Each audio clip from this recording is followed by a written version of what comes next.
You sit here because something in you has already begun to withdraw from the surface of the world. Even if you have not yet given it a name, the room is quiet in the way old libraries are quiet, not empty, but listening. The light does not fall evenly. It gathers in certain corners, hesitates, then retreats again, as if it too is unsure how much of itself to reveal. I speak to you from this half-light because that is where your psyche has been living for some time now, suspended between giving and vanishing, between radiance and depletion. And I must begin without ceremony, because the danger you face does not announce itself loudly. It arrives softly, wearing familiarity, gratitude, even love. You have been told, perhaps all your life, that your sensitivity is a gift, and it is, but no one warned you that gifts left unguarded become altars upon which others learn to kneel without reverence. What you experience as empathy, others experience as access. What you feel as attunement, others feel as nourishment. This is not a moral accusation. It is a psychological fact. As neutral and as relentless as gravity, wherever there is light that does not know its own boundary, there will be something that learns to live by it. I want you to notice something that has likely gone unnoticed because it feels so ordinary. After certain encounters, you do not feel wounded, you feel thinned. There is no sharp pain, no dramatic betrayal, only a strange dimming, as if a lamp inside you has been turned down by a hand you never saw reach for the switch.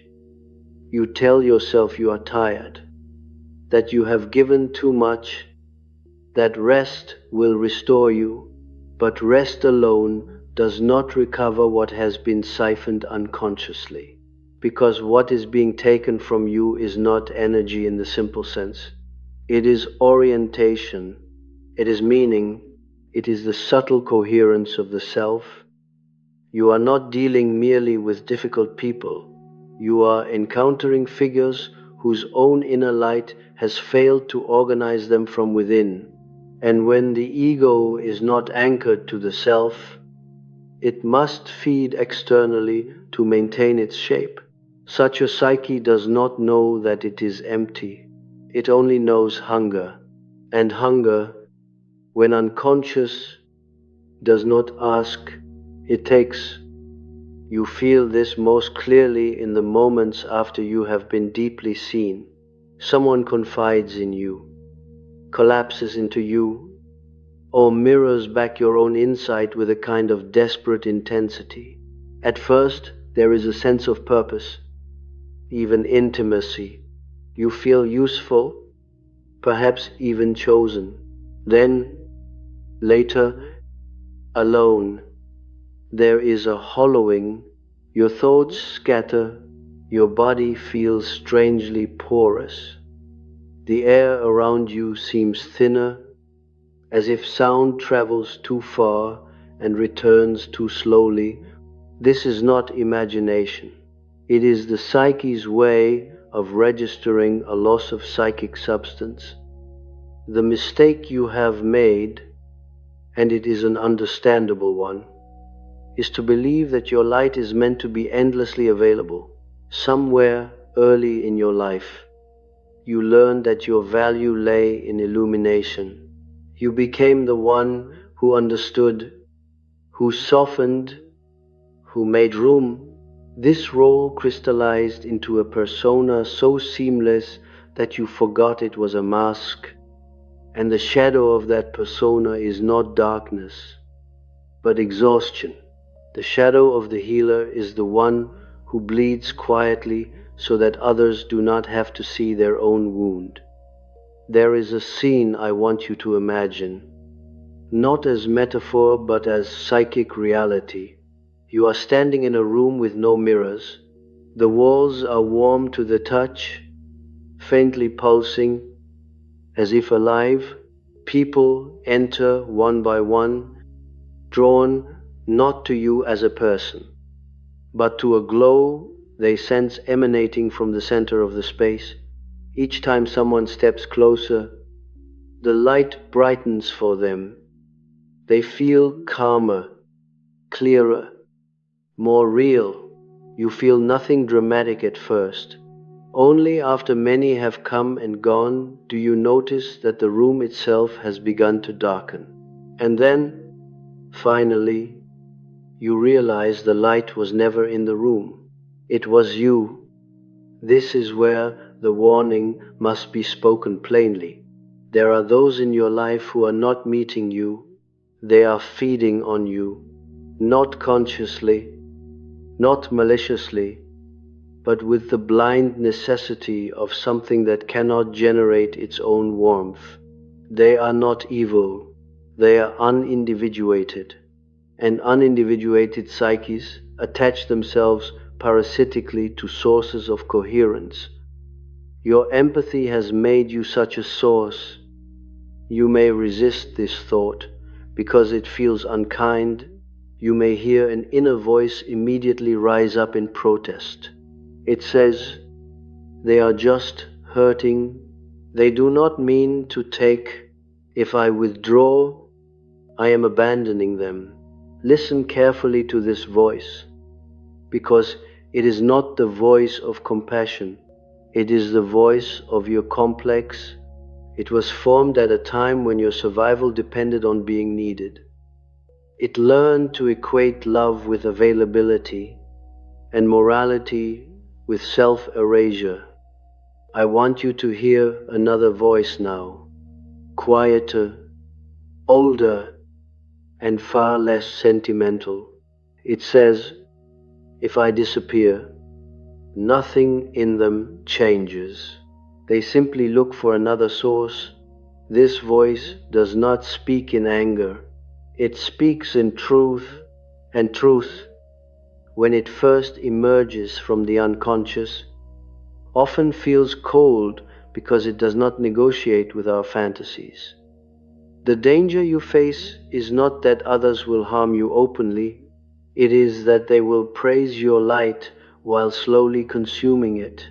They will call you strong, wise, special, while depending on you to remain unprotected. And the more you shine without boundary, the more their own inner darkness is spared the necessity of transformation. You become, without intending to, an obstacle to their individuation. This is the paradox that empaths rarely want to confront. By endlessly giving light, you prevent others from finding their own. You become a substitute self, a borrowed center, and borrowed centers are always temporary. When they fail, they are resented. There is a bodily sensation that accompanies this realization. Perhaps you feel it now, a tightening behind the sternum, or a subtle nausea, or a sudden heaviness in the limbs. The psyche is registering a truth that threatens an old identity. You have lived as a conduit. I am asking you to consider becoming a container. The difference is not semantic. A conduit is passed through and forgotten. A container holds defineness and limits. You may notice that as you begin to internalize this, certain memories surface without invitation. Moments when you felt suddenly invisible after giving everything. Conversations where your depth was consumed, but your presence was not respected. Relationships that revolved around your understanding but collapsed when you needed understanding in return. These are not failures of love.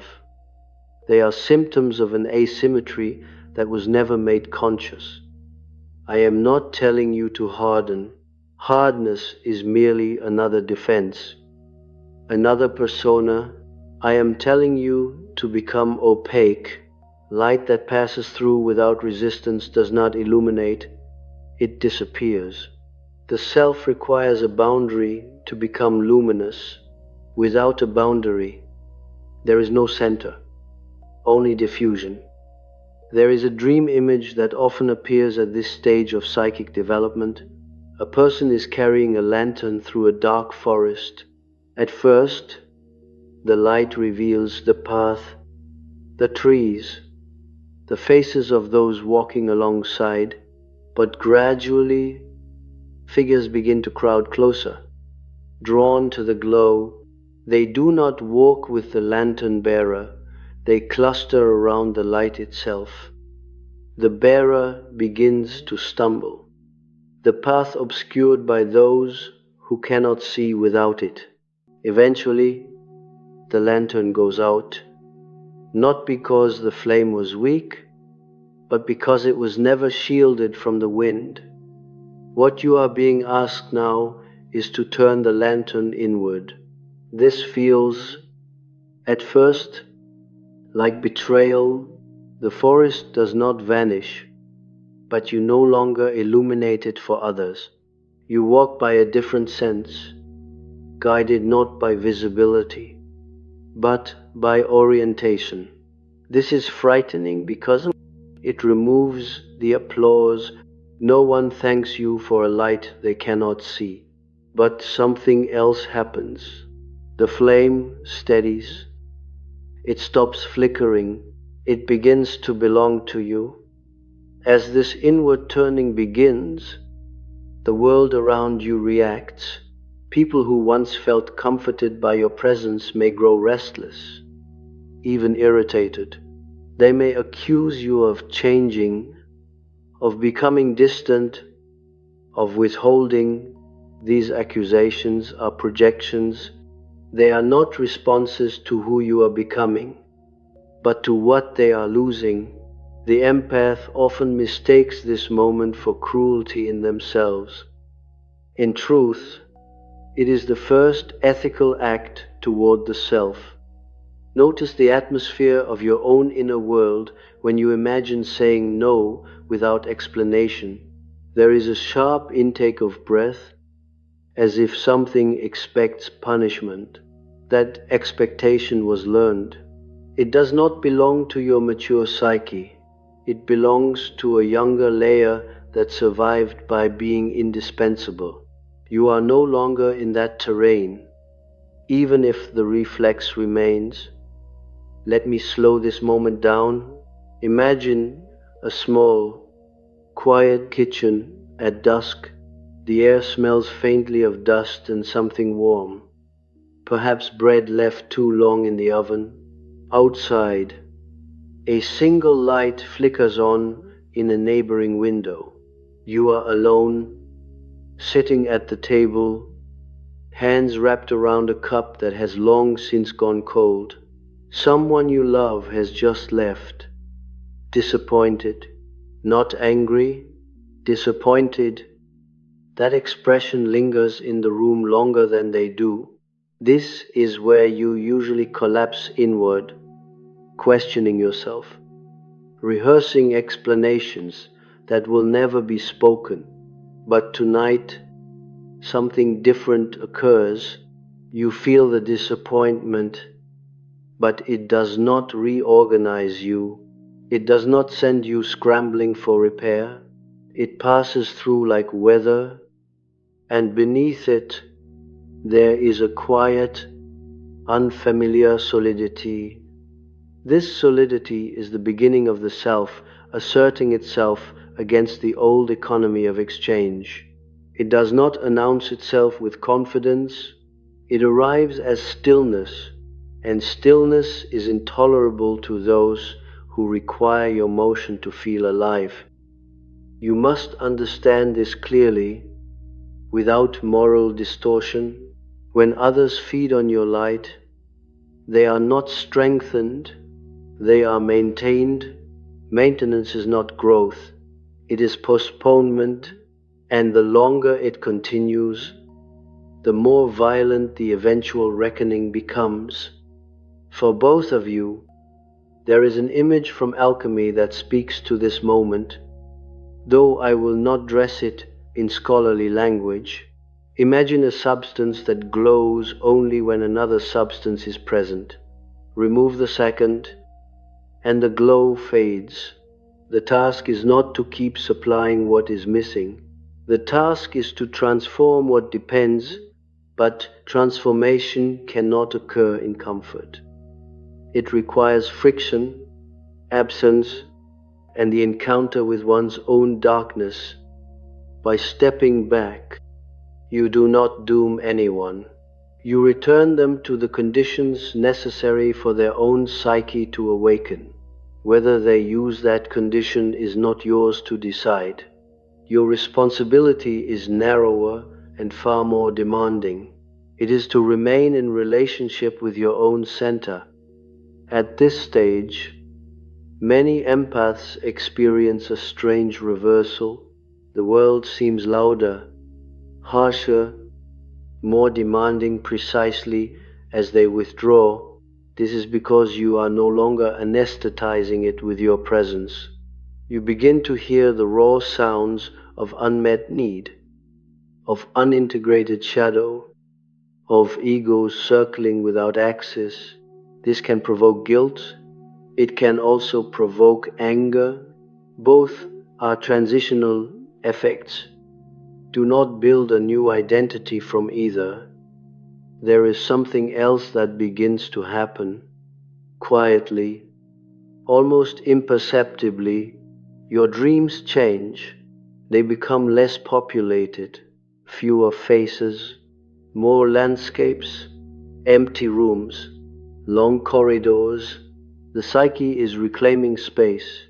Where others once stood, symbols now emerge. This is not loneliness. It is differentiation. And yet, even as I say this, I know there is a part of you that is listening not to my words, but to the echo they stir.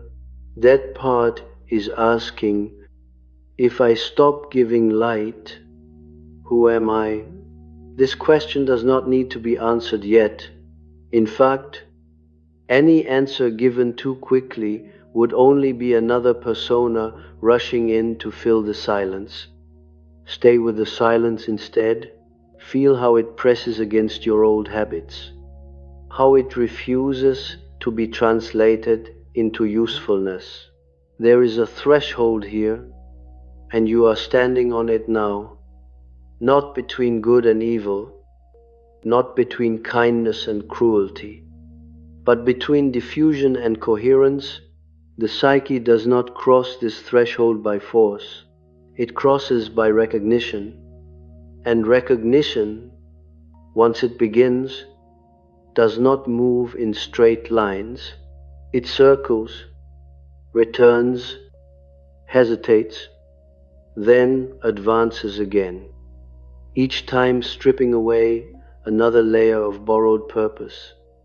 As you remain here, something in you will want to reach outward again, to test whether the old exchange is still possible, whether the old warmth can be recovered by giving a little more.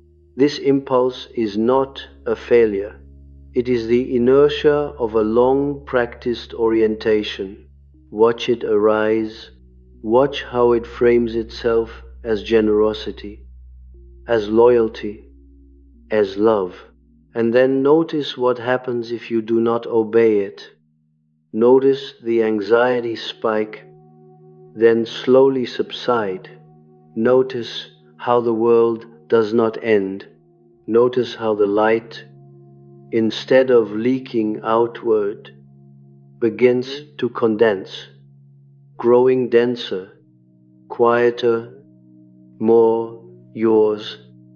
This condensation is not yet protection. It is preparation. There is more to understand about the nature of this light, about why it attracts what it does, about the shadow it casts when left unattended. But before we move further, you must feel the weight of this moment, because everything that follows depends on whether you can remain present here without rushing to explain yourself, without seeking reassurance, without offering the light back to those who have grown accustomed to living by it, and instead allowing yourself to sit, just for now, with the unsettling realization that something essential in you has begun to turn inward, not as retreat, but as the first unmistakable sign that the psyche is ready to reorganize itself around a center that is no longer endlessly available. A center that is beginning slowly, almost imperceptibly, to demand a different kind of loyalty, one that does not ask how much you can give, but how deeply you can remain when the familiar sources of recognition fall silent and the old voices fade, leaving you alone with a presence that feels at once frightening and intimate, as if you are standing at the edge of a vast interior landscape whose contours are only just beginning to emerge, drawing you forward even as part of you resists, sensing that once you step further into this terrain, the light you carry will no longer behave as it once did, no longer spilling itself indiscriminately into every waiting hand, but beginning instead to reveal something far more demanding, far less flattering, and far more real about what it means to be whole. You feel it most acutely in the moments when nothing is happening, no one is asking, no one is pulling, no one is collapsing into your field, and yet there is a faint unease, a pressure without an object, as if the psyche itself is scanning the horizon for a familiar demand to answer. This is withdrawal, but not the kind spoken of in pathology. It is not avoidance. It is not shut down. It is the nervous system relearning how to exist without being constantly perforated by the needs of others. There is a misconception that empaths are depleted because they feel too much. This is incorrect. You are depleted because you have learned to feel for others instead of from yourself. Your inner compass has been calibrated outward for so long that inward sensation feels almost forbidden, like trespassing on sacred ground. When you finally stop extending yourself reflexively, the first thing you encounter is not peace, it is disorientation. You may notice your thoughts becoming strangely unanchored. Old motivations lose their charge. Activities that once felt meaningful now appear hollow, not because they were false, but because they were animated by an economy that no longer exists. You gave because you were needed. You understood because others could not. You held space because no one else would. When that role dissolves, the psyche enters a liminal state, and liminality is intolerable to those who crave function. This is why, at this stage, you may feel an impulse to redefine yourself quickly, to name what you are becoming, to call it empowerment, sovereignty, detachment, strength. Be cautious here. These are symbols trying to rush in before the experience has finished metabolizing. Premature naming is a form of defense. It turns process into identity too soon. Let me speak to you instead about the shadow that emerges when the empath's light begins to retract. You have been taught that your shadow is aggression, selfishness, hardness, but this is only partially true. More fundamentally, your shadow contains your right to opacity, your right not to explain, your right not to be emotionally legible, your right to let others sit with their own confusion without resolving it for them. This right was denied to you early, perhaps not explicitly, perhaps no one ever said, "You must be transparent," but the environment rewarded you when you were. Approval followed clarity, safety followed understanding, love followed usefulness, and so your psyche learned a simple equation: to be visible is to be valuable. Now that equation is collapsing, and collapse always feels like danger before it feels like freedom.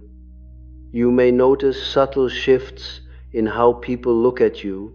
Their gaze lingers differently. There is curiosity, even suspicion. They sense that something once accessible is no longer available. They may probe gently at first, with familiar questions, shared memories, emotional hooks disguised as concern. When these fail, the tone changes, confusion hardens into irritation, affection curdles into distance. This is not because you have become cruel, it is because you have ceased to function as a psychic resource. Here is the part that must be said without consolation. Some relationships in your life were never relationships in the reciprocal sense. They were arrangements. You supplied coherence. They supplied validation. When the supply stops, the arrangement dissolves. What remains is not grief for you, but anxiety about the loss of regulation you provided. This realization can feel brutal. It may even feel nihilistic. You may ask yourself whether anything was ever real. This question arises because the empath often mistakes resonance for mutuality. Resonance can be one-sided. Mutuality cannot. Stay with this discomfort. Do not rush to reinterpret the past. The psyche needs time to mourn illusions before it can recognize truth without bitterness. There is another phenomenon that often appears here, quieter but equally unsettling. You begin to feel less special. The dramatic highs of being needed disappear. The intensity of emotional fusion fades. What replaces it is ordinary presence. This can feel like a loss of magic, but what is vanishing is not magic. It is inflation. Inflation occurs when the ego identifies with an archetypal function. You were not merely kind. You were the healer. You were not merely perceptive. You were the one who sees. These roles carry archetypal energy, and archetypal energy intoxicates. It makes life feel meaningful, as urge, luminous. When that energy withdraws, life can feel flat, even gray. Do not mistake this flattening for depression. Depression collapses inward. What you are experiencing is a redistribution. Energy is returning from the persona to the self. It has not disappeared. It has gone underground. Pay attention to your body during this phase. The body often registers the shift before the mind can interpret it. Your shoulders may drop without effort. Your jaw may unclench, or, paradoxically, you may feel tension you did not know you carried because it was previously masked by constant motion. The body is renegotiating its boundaries, learning what it means to inhabit itself rather than remain perpetually open. There is a sensory memory that surfaces for many at this point. Perhaps you are walking alone at night. The street is dim, the air cool, carrying the faint smell of rain on stone. For the first time, you are not scanning for others' moods. You are not adjusting your pace to anyone else's rhythm. Your footsteps sound louder than usual, oddly intimate. There is a brief moment of unease, followed by something else, a subtle pleasure in occupying space without permission. This pleasure may frighten you. It feels unfamiliar. You may associate it with selfishness, but selfishness seeks gain. What you are touching now is selfhood, and selfhood feels indulgent only to those who are trained to exist as instruments. The inner dialogue intensifies here. You may hear competing voices arise in quick succession. One says, "You are becoming cold." Another replies, "No, you are becoming clear." The first insists, "You are abandoning people who need you." The second answers, "They needed what I provided, not who I am." This conversation does not resolve itself neatly. It loops, it returns at odd hours, especially when you are tired. Do not attempt to silence either voice. Each represents a psychic position that must be integrated. The goal is not to choose one, but to allow a third position to emerge, one that does not argue, but witnesses. This witnessing capacity is the beginning of a different relationship to empathy itself. Empathy does not disappear, it transforms. Instead of pouring outward indiscriminately, it becomes selective, intentional, grounded in discernment. You feel with others without losing yourself to them.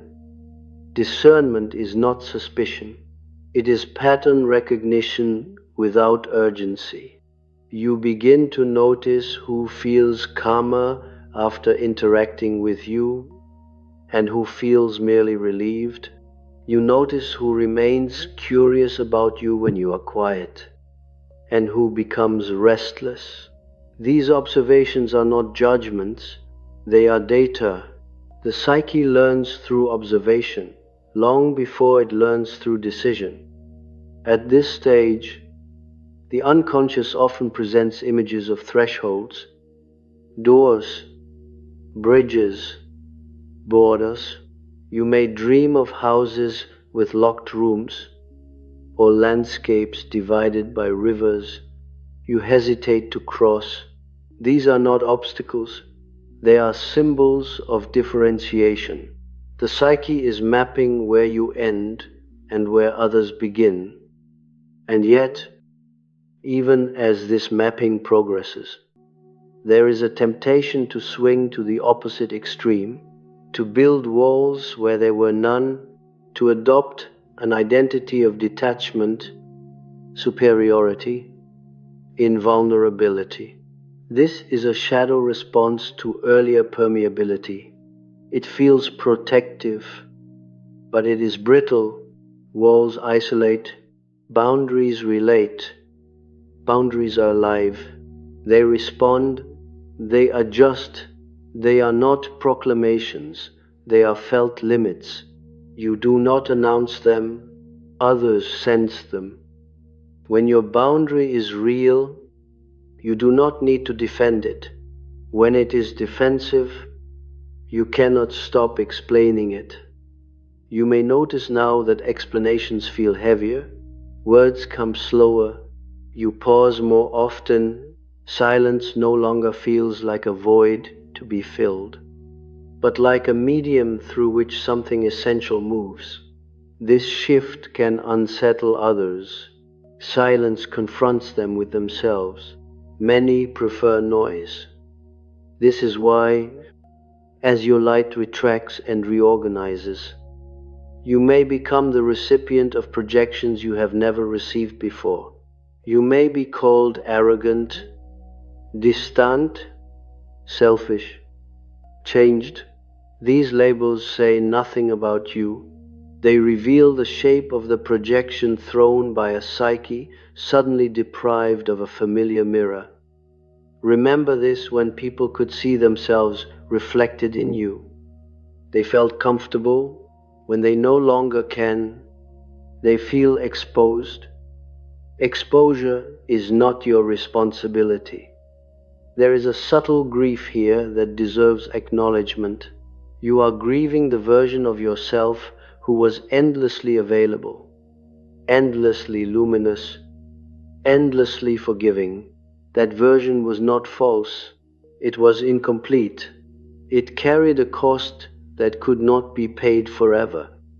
Grief does not require justification, it only requires space. As you move through this space, notice how your sense of time shifts, urgency fades, you feel less compelled to respond immediately. Delays no longer feel like threats. This slowing is not apathy, it is presence without compulsion. And presence without compulsion is dangerous to systems that depend on your predictability. You are no longer predictable. This unpredictability is not chaos.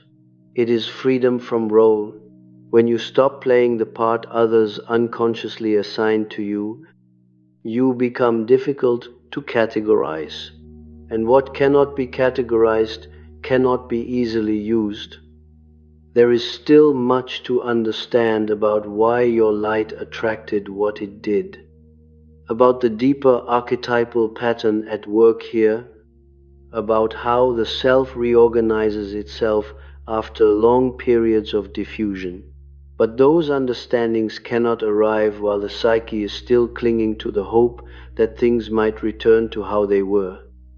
They will not because something has been broken, but because something has been completed, and completion does not announce itself with relief.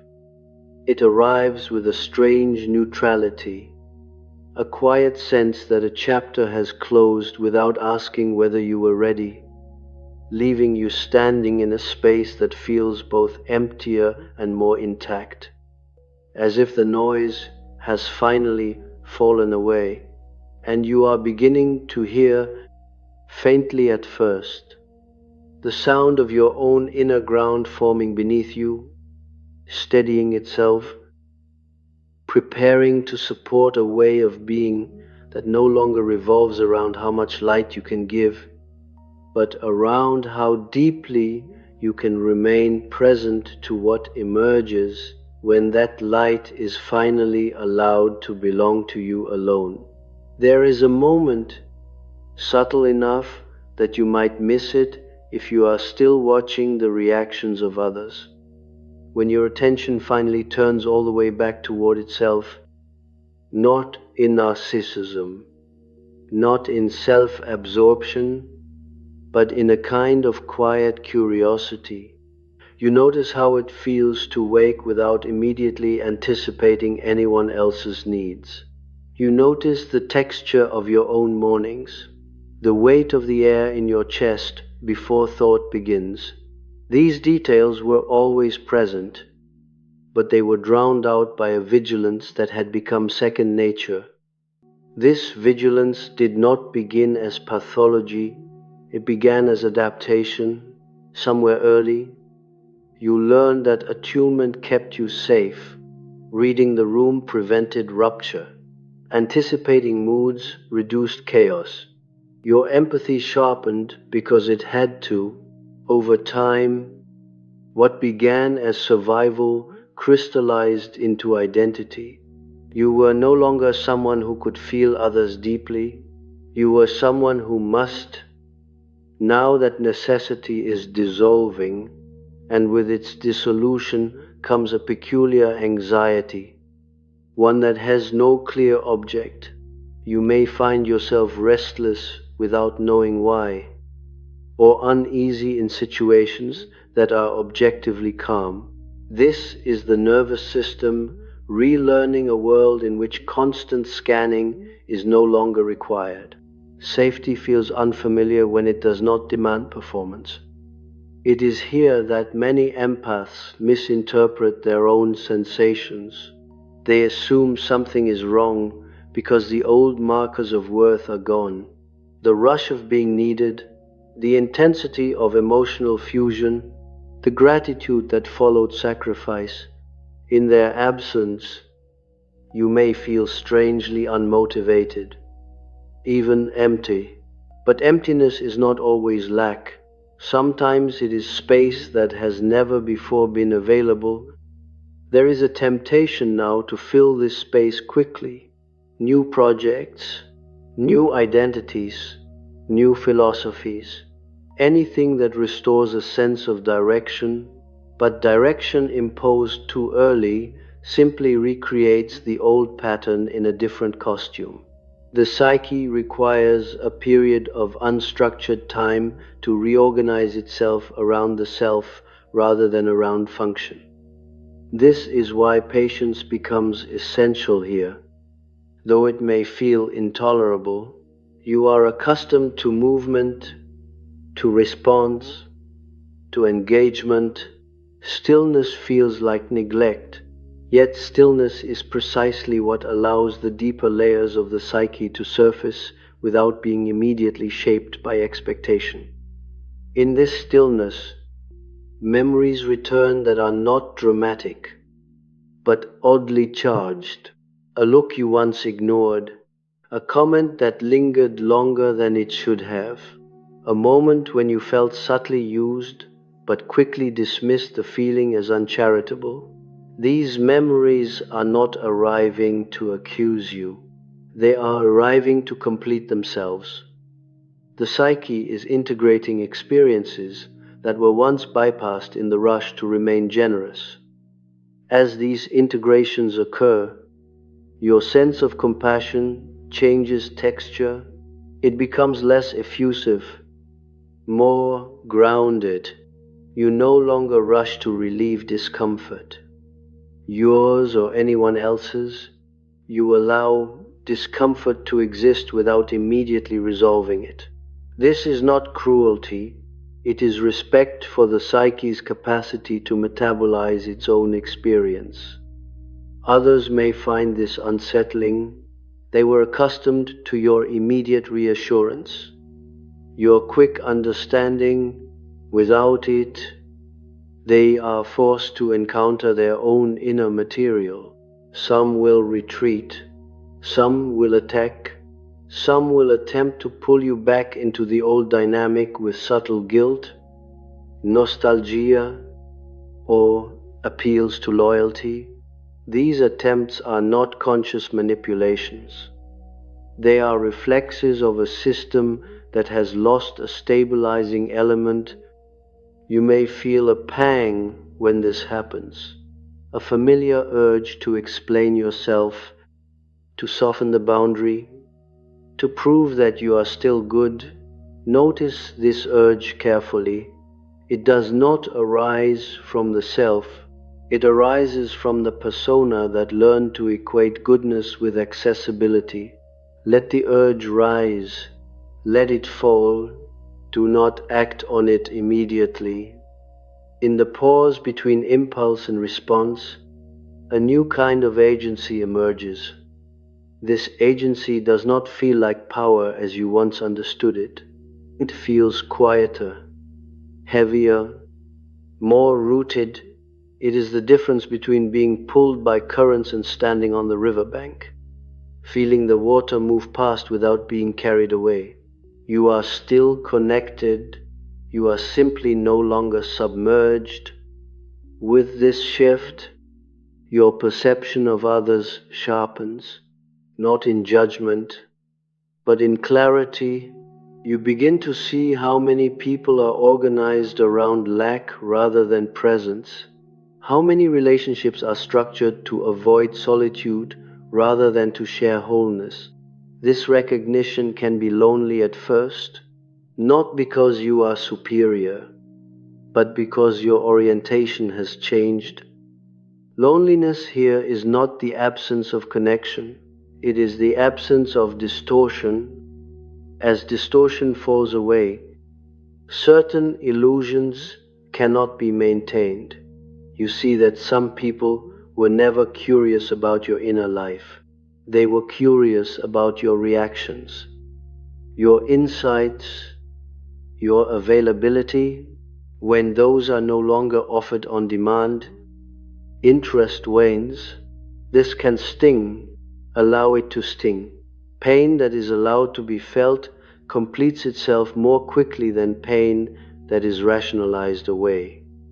You may notice now that your speech patterns change. You speak less. When you do speak, your words carry more weight. You no longer feel compelled to narrate your inner world. Silence becomes a form of communication rather than a failure of it. This silence is not emptiness. It is density. Density is what allows light to take shape. The light you carry has always been diffuse, spilling outward in all directions. This diffusion made it nourishing, but also consumable. As it condenses, it becomes something else. It illuminates without offering itself up. It reveals without dissolving. This is why those who once fed on it begin to feel uneasy. They can see, but they cannot take. This is the heart of the warning I am giving you. Light without boundary invites consumption. Light with boundary invites confrontation, and confrontation is precisely what the unconscious avoids. Your role is no longer to soften the encounter between others and their own darkness. Your role now is simply to remain present without absorbing what does not belong to you. This presence acts as a mirror rather than a reservoir. Some will turn away from it. Some will break against it. A few may recognize themselves more clearly for the first time. Do not measure your worth by their responses. At this stage, dreams may become stark. Images simplify. Symbols repeat. You may dream of standing alone in wide spaces, or of watching from a distance rather than participating. These dreams are not warnings of isolation. They are signs of consolidation. The psyche is drawing its energy inward to form a stable center. With a stable center comes discernment that no longer feels like effort. You sense almost immediately when an interaction will require you to diminish yourself. You feel a quiet resistance. Not dramatic, not emotional, but firm. You honor it without explanation. This is new, and it may feel disorienting precisely because it does not come with a story. Stories were once your currency. You explained, you contextualized, you made meaning for others. Now meaning begins to arise from within, without translation. This inward meaning does not seek approval. It simply is. There may be moments when you doubt this shift, when old habits resurface under stress, when you give more than you intended and feel the familiar thinning afterward. Do not turn this into self-criticism. Patterns loosen gradually. Each time you notice the cost sooner than before, integration has already occurred. Integration is not perfection. It is responsiveness. As responsiveness deepens, you may find yourself less drawn to intensity. Drama loses its allure. Emotional extremes feel exhausting rather than enlivening. You prefer conversations that unfold slowly, without urgency. This preference is not boredom, it is maturation. Maturation often masquerades as loss to those who equate vitality with intensity. But vitality rooted in the self is steady. It does not spike, it endures. There is a quiet confidence that begins to accompany you now. Though you may not recognize it as such, you are less reactive, less eager to correct misunderstandings, less afraid of being misinterpreted. Misinterpretation no longer feels like annihilation, it feels like noise. This indifference to noise is not detachment from life, it is attunement to signal. Signal emerges when the psyche is no longer flooded. You are entering a phase where your empathy becomes something rarer and more precise. You offer it where there is reciprocity, curiosity, and responsibility. You withdraw it where there is entitlement, dependency, or refusal to self-reflect. This selection is not conscious at first. It happens organically, through felt sense. Trust this felt sense. It is the language of the self. You may still feel moments of sadness when you realize how many connections were sustained by your overextension. Let that sadness move through you. It is the grief of an old economy dissolving. Grief is not regression, it is acknowledgement. And as acknowledgement deepens, something else becomes possible. You begin to imagine a life not organized around being needed, but around being present. A life where connection arises from shared depth rather than asymmetrical exchange. A life where your light is not a resource to be extracted, but a quality of being that reveals what is already there. This life does not announce itself with certainty. It begins as a faint orientation, a subtle pull away from what drains and toward what steadies. Follow this pull without demanding clarity from it. Clarity will come later, after the psyche has fully accepted that it no longer exists to sustain what refuses to sustain itself. For now, remain where you are, in this quieter territory, in this unfamiliar coherence. Let the old reflexes exhaust themselves, let the light settle into form. What emerges next does not require you to give more. It requires you to be more intact, more bounded, more aligned with the center that has been quietly waiting for you to stop radiating long enough to notice that it was never meant to be consumed, only to guide from within the slow and exacting work of becoming whole. There comes a point when the psyche no longer asks whether it is allowed to exist in this more contained way. The question exhausts itself. What replaces it is not defiance, but a settled gravity. You feel heavier, not in burden, but in presence, as if your center of mass has dropped from the chest into the lower body, anchoring you. You walk differently. You pause before speaking. You listen without leaning forward. These are not techniques. They are consequences. At first, you may not trust this gravity. It feels unfamiliar because your previous orientation depended on lightness, on speed, on responsiveness. Gravity slows you. It asks you to tolerate being misunderstood for longer stretches of time. It invites others to meet you where you are rather than where they expect you to be. And this invitation is not always accepted. You will notice that some people, sensing the change, begin to perform around you. They exaggerate emotion, urgency, vulnerability. They are attempting to reawaken the old circuit, to provoke the empathic reflex that once assured them of connection. When this reflex does not appear, they grow uneasy. Their performance intensifies or collapses. You may feel a flicker of guilt. You may even feel cruel for remaining still. But stillness here is not indifference. It is integrity. Integrity is not moral superiority. It is alignment between inner state and outer action. You are no longer overriding your internal signals to maintain harmony. Harmony built on self-erasure is not harmony.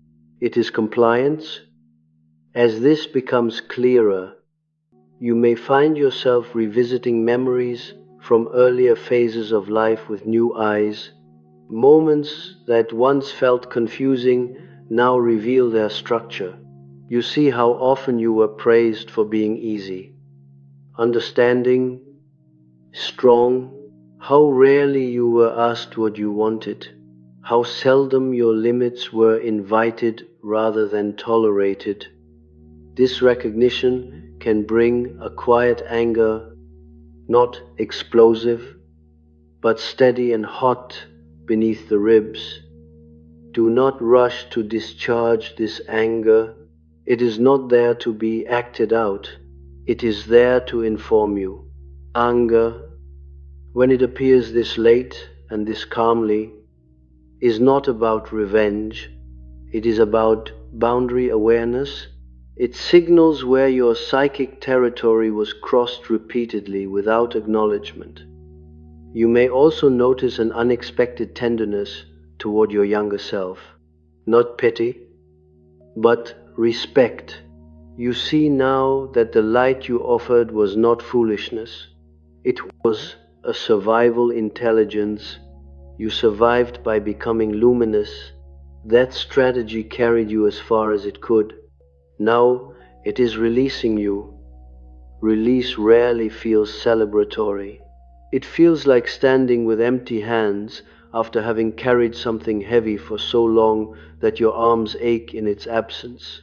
You may reach for the weight instinctively, forgetting that it no longer belongs to you. Each time you do, you feel the familiar strain. Each time you refrain, something inside adjusts. Adjustment is not linear. Some days you feel clear, grounded, untroubled by others' expectations. Other days the old pull returns with surprising force. You may find yourself over-explaining, over-giving, over-attuning before you realize what has happened. When you do realize it, do not scold yourself. Simply notice the cost. The psyche learns through consequence, not condemnation. As this learning deepens, your relationship to empathy becomes more precise. You no longer assume responsibility for others' emotions.